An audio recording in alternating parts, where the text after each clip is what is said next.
how does it look like in the future if, say, there's a competitor that is kind of owns Solana or something? And is there a way in which ultimately you would have partnerships with similar DID providers in that sense that you guys could work together? Or is this kind of like a zero-sum game that one DID provider is going to win them all?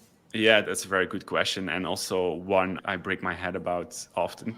So ideally, this standard, the verifiable credential, is defined by the W3C. So ultimate internet nerds, the ones who shape the internet, have proposed this standard.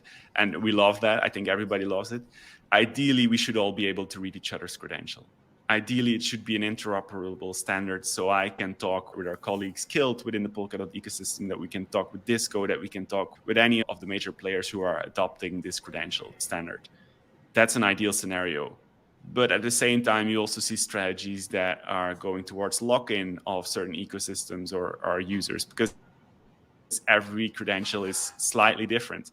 And there are luckily some initiatives from the industry that try to avoid a Tower of Babel scenario where everybody's using the same language but doesn't understand each other. I think that will be a challenge for the industry to solve, but there is initiatives underway. So ideally, we can just all use each other's credentials. And if you have used a DID provider on Solana and you want to import those credentials into Litentry, we should be able to read them and show like, hey, bang, on Solana, you've been pretty active and there's something to show. So I hope that future becomes reality.